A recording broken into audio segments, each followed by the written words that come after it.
باوجود اس کے کہ پاکستان کی حکومت اور فارن آفس مسلسل یہ کہہ رہے ہیں کہ ہم بیسز امریکہ کو نہیں دے رہے، اس کے باوجود سیاسی حلقوں میں یہ چہمگوئیاں مسلسل ہو رہی ہیں سوشل میڈیا میں کہ پاکستان امریکہ کو بیسز دے رہا ہے. اس کی کیا وجہ ہے؟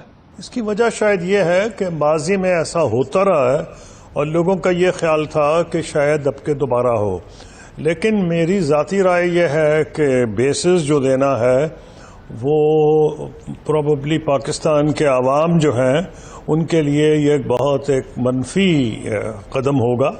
اس لیے میرا خیال ہے کہ گورنمنٹ آف پاکستان بہت سوچے گی، اور پرائم منسٹر عمران خان ماضی میں اس سلسلے میں بہت تنقید کر چکے ہیں.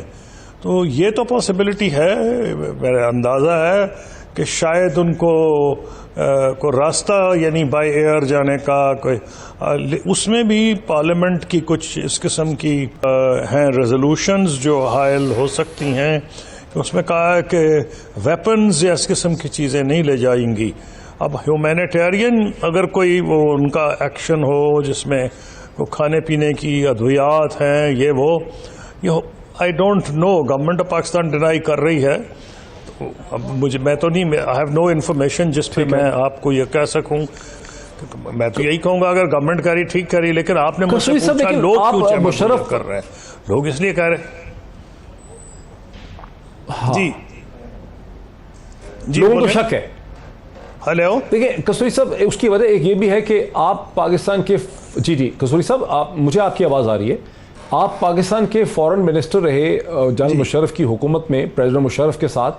اب ایک میں نے تنقید دیکھی ایک کلوز ڈسکشن میٹنگ میں کہ شمسی بیس جب دیا گیا اس کا کوئی ریٹرن ایگریمنٹ ہی نہیں تھا اس زمانے میں، اور بعد میں فوج نے، ایئر فورس نے، انٹیلیجنس نے، فورن آفس نے، حکومت نے، سب نے کہا کہ کسی کے پاس کوئی ریٹرن ڈاکومنٹ ہی نہیں ہے.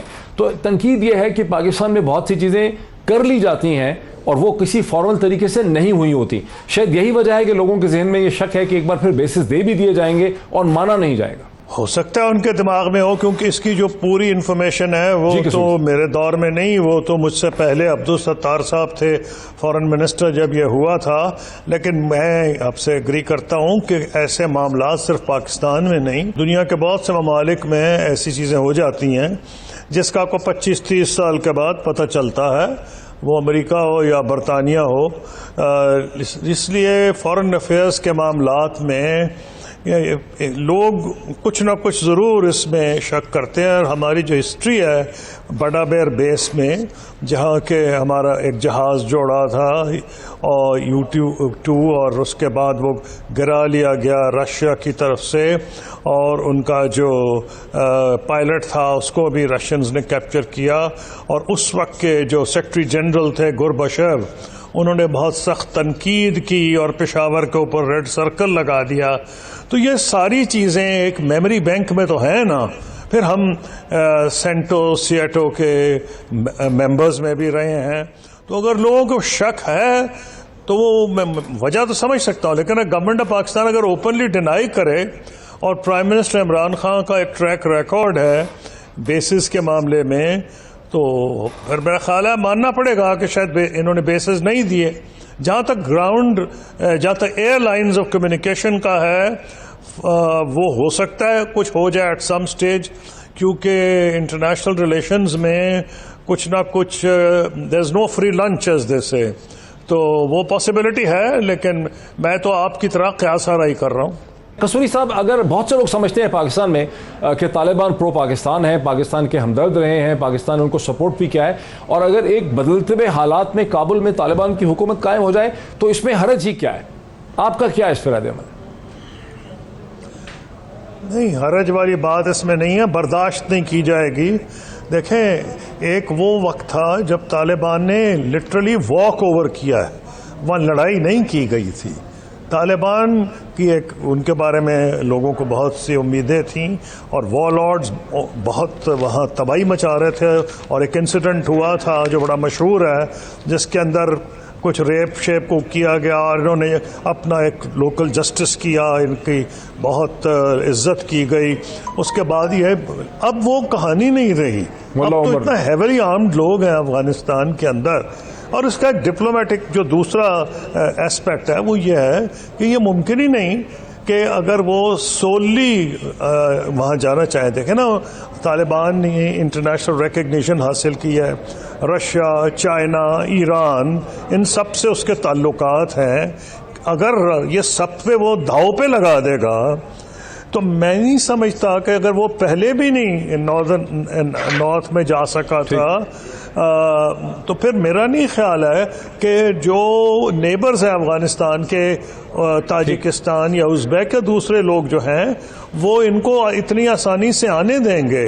ہتھیار بھی سپورٹ کی جائے گی، ان کی ڈپلومیٹکلی بھی ان کو نقصان ہوگا، اور پاکستان کے لیے ساری دنیا سے دوبارہ آئسولیٹ ہو جانا ممکنات میں نہیں. اس کی ایک مصیبت اور ہے کہ ہم تو یہ ٹھیک ہے کہ جیسے رستم شاہ مومن صاحب، ان کی بہت نالج ہے افغانستان کے بارے میں، آپ کو بہت صحیح بتا رہے تھے وہاں کی جو لوکل سچویشن ہے کہ فوج کی کیا پوزیشن ہے، کس ریٹ پہ ڈیزرشن ہے، لیکن اس میں جو پوزیشن ایک اور ہے کہ پاکستان جو ہے اس نے بھاری قیمت ادا کی. آپ کہہ رہے ہیں کہ ممکن نہیں ہوگا، پاکستان یہ قیمت سن رہا تھا کہ آپ کہہ رہے تھے خطرہ بڑا ہے. ممکن نہیں ہے از اے ڈفرنٹ ایشو. ممکن نہیں ہے، آپ سمجھتے ہیں ممکنات میں سے نہیں ہے، لیکن اگر طالبان کر ہی لیں کابل پہ تو ہمارے لیے کیا خطرہ ہے؟ نہیں، میں بتا رہا ہوں نا جی، میرا پہلی بات تو یہ ہے کہ کابل پہ اگر انہوں نے زبردستی حملہ کا کوشش کی تو سول وار ہو جائے گی. ہمیں اعتراض یہ ہے کہ ہم سول وار نہیں چاہتے. سول وار کی تو قیمت ہمیں ادا کرنی پڑے گی نا. نمبر 2، یہ ٹھیک ہے کہ اگر افغان نیشنل آرمی، جیسے میں کہہ رہا تھا، مومن صاحب صحیح کہہ رہے تھے، ڈیزرشن ہے وغیرہ ہے، ان کی ویکنسز جو افغان گورنمنٹ کی ہیں وہ ہم رسپانسبل نہیں، لیکن دنیا کہتی ہے کہ طالبان کی اسٹرینتھ کے لیے ہم رسپانسبل ہیں. تو اس کا نتیجہ یہ نکلے گا کہ لان تان پاکستان کی ہوگی. ساری بین الاقوامی برادری پاکستان پہ دوبارہ چڑھائی کرے گی، جس میں ہمیں کوئی فائدہ نہیں. آپ کو میں یاد کرانا چاہوں گا، اور مجھے خود پرنس بندر نے بتایا تھا نیو یارک میں، جب میں جنرل اسمبلی میں گیا تھا، یونائیٹڈ نیشن جنرل اسمبلی کے اندر، تو انہوں نے کہا تھا کہ جو صرف 3 ملکوں نے ان کو ریکگنائز کیا تھا، پاکستان، سعودی عرب اور UAE، اور اس وقت وہ ملا عمر کے پاس گئے تھے اور ان سے بہت غلط رویہ اپنایا گیا تھا. وہ اسامہ بن لادن کے سلسلے میں ان کو ایڈوائز کرنے گئے تھے. تو جس قیادت نے ان کی پرواہ نہیں کی، جو ان کو فائنینشلی سپورٹ کر رہے تھے، 3 ملکوں میں سے ایک تھا پاکستان کی، وہ کیوں بات سنیں گے؟ بڑا مشہور واقعہ ہے کہ گلب الدین حکمت یار کے بارے میں شاید ہے کہ ہم چاہ رہے تھے کہ پریزیڈنٹ یونائیٹڈ شاید ریگن تھے اس وقت، یہ میں خیال ہے ریاض محمد خان صاحب کی کتاب میں واقعہ درج ہے. تو ہم نے کہا وہ جائیں، انہوں نے جانے سے انکار کر دیا. ایک تو طالبان آپ کے کہنے پہ، آپ کی انگلیوں پہ ناچیں گے نہیں، تو آپ کو اس قسم کی کوئی غلط فہمی ہونی نہیں چاہیے. پاکستان کی گورنمنٹ کو نہیں ہونی چاہیے، پاکستان کی آرمی کو اور ISI کو نہیں ہوگی یہ غلط فہمی کہ ہمارے کہنے پہ وہ ناچنے لگیں گے. ہمیں اپنے ملک کے بارڈر پہ امن چاہیے.